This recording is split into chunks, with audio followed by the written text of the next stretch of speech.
those lovely Karataki paints again today, and I've got a small piece, I'd say it's an A5 piece of paper here, which I've taped down with masking tape.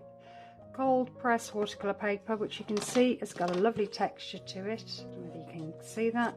And I've just got something to just raise that so it's sort of facing me this way. So what I'm going to do today, I am going to get a load of paint. I just want to see if that will drip down the page. Maybe I need to encourage it. Add a bit more water maybe. Really want that to drip. Doesn't want to play. More water. That's what I wanted. A lovely big drip down that page. I'm going to do the same with the green. Lovely circle here. A bit more water. Start it off by just encouraging it down. Some more water, and then you see that? Really, really pretty. Like little balloons. And then we've got a pinky kind of colour here. And again, same principle. Adding quite a bit of water. Encourage it to go. And yeah, there it goes. Very, very slowly. Just going to add a couple more. The purple one here. That's it. That one's gone. A smaller one here. Encourage it to go very, very slowly. Almost as though it didn't want to go. Right, okay, well I've got some pearlescent colours here, which I hardly ever use, so I thought I'd give them a go. I've just got a smallish brush, just going to pick colour. You can see that one's my favourite, that's the one I've used a lot of. And just going to layer over the top this balloon shape, this lovely colour. Got a load of paint on, that looks nice. I'll put another one here, just because I like the colour. And then I think I'm going to change to this nice green here. Maybe I can get a load of colour on, bring that round, and then do another one here.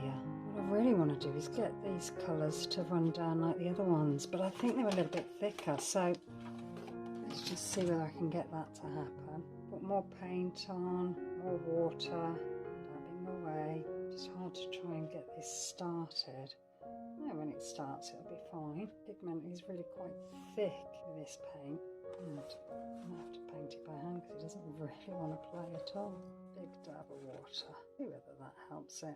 Yeah. Okay, same with the pink. I'm going to go back in with a pink paint. Over again. Again with this one. A bit richer.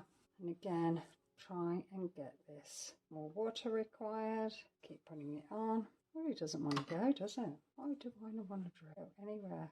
Oh, double drip there. One's dripping down. We've already got. So there we go. We've got some drips going on, and I'm just going to let that dry to see what that looks like. Got a silver fibre tip pen here, and I'm just going around the edges, just tidying it up, neating all those edges off, going around the balloon shapes, and then down.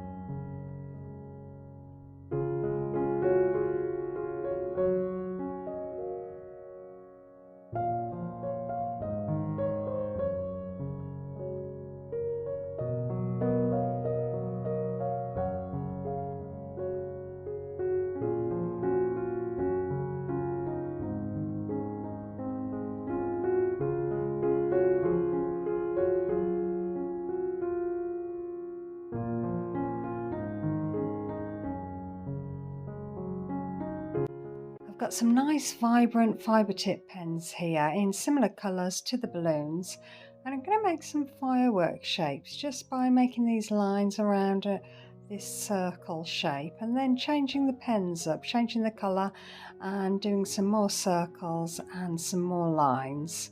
Just makes it look like a celebrity night, you know, when you've got all these balloons and these firework patterns on your page.